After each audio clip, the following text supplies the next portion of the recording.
function.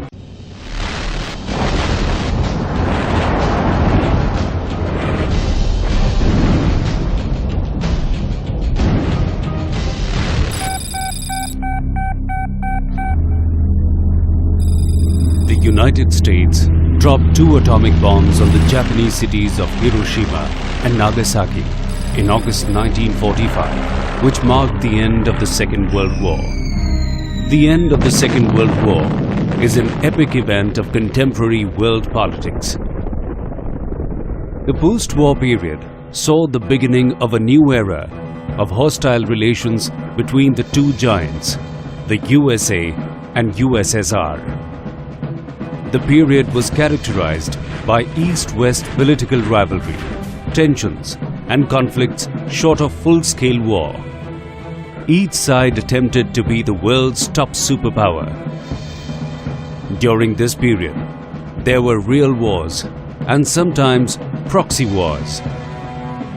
They were fought by Soviet allies rather than USSR itself, and USA in order to secure influence over the Third World as a major superpower. Their conflict is known as the Cold War.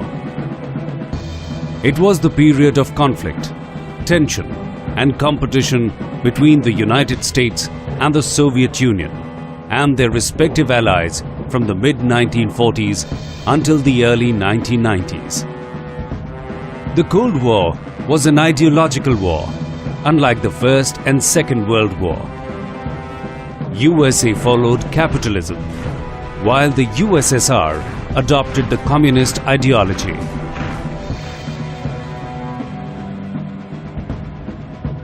The United States and the Soviet Union, during the entire course of the war, did not openly wage a war.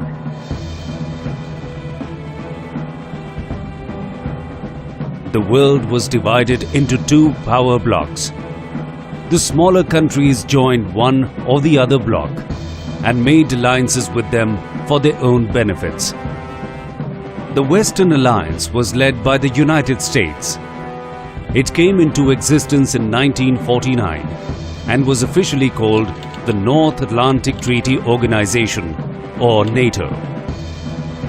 The 12 member nations of the Western Alliance declared that attack on any one of them would be observed as an attack on all of them. The Warsaw Pact, on the other hand, came into existence in 1955 and was led by the Soviet Union. Its main function was to counteract NATO's forces in Europe. Alliances were determined by the requirement of superpowers as well as calculations of smaller countries. The United States had built an alliance system which is known as the Southeast Asian Treaty Organization and the Central Treaty Organization in Asia and Middle East. Soviet Union and Communist China, on the other hand, built up close relations with North Korea, North Vietnam, and Iraq.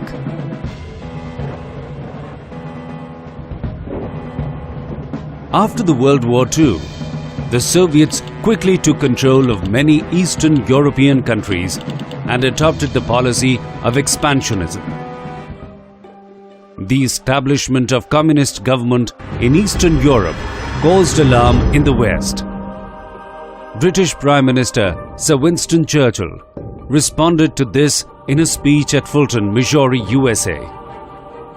In his speech, he said, "From Stettin in the Baltic to Trieste in the Adriatic, an iron curtain has descended across the continent." This speech, which Churchill titled "The Sinews of Peace," changed the way the democratic West viewed the communist East. Churchill's use of the phrase gave it wider circulation and made the phrase popularly recognized as the division of Europe into East and West. US President Truman agreed that communism was a threat to the world. He proposed the Truman Doctrine, which referred to the policy of opposing the spread of communism. Secretary of State George Marshall proposed a plan to carry out that doctrine. The Marshall Plan offered aid to European countries to rebuild after World War II.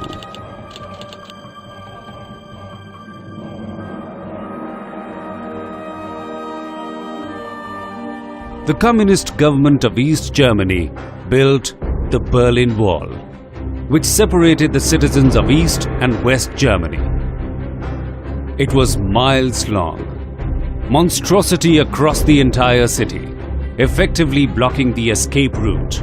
The wall stood for nearly 30 years, separating the oppressed from the free and symbolizing the deep divisions that split the world during the Cold War.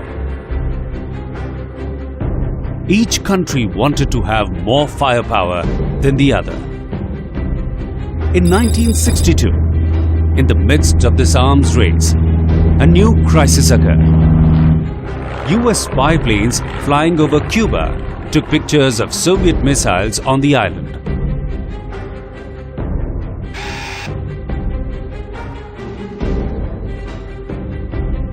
President Kennedy quickly announced a blockade to prevent any Soviet ship from reaching Cuba. For 13 days, the world held its breath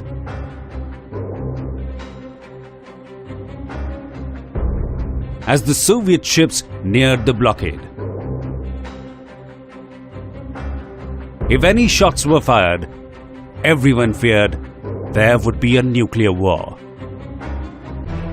But President Kennedy and Soviet Premier Khrushchev reached an agreement. The Soviets would remove their missiles and the US would call back its blockade. And so, a nuclear war was avoided in Cuba. The Cuban Missile Crisis brought the US and the Soviet Union at the brink of World War III.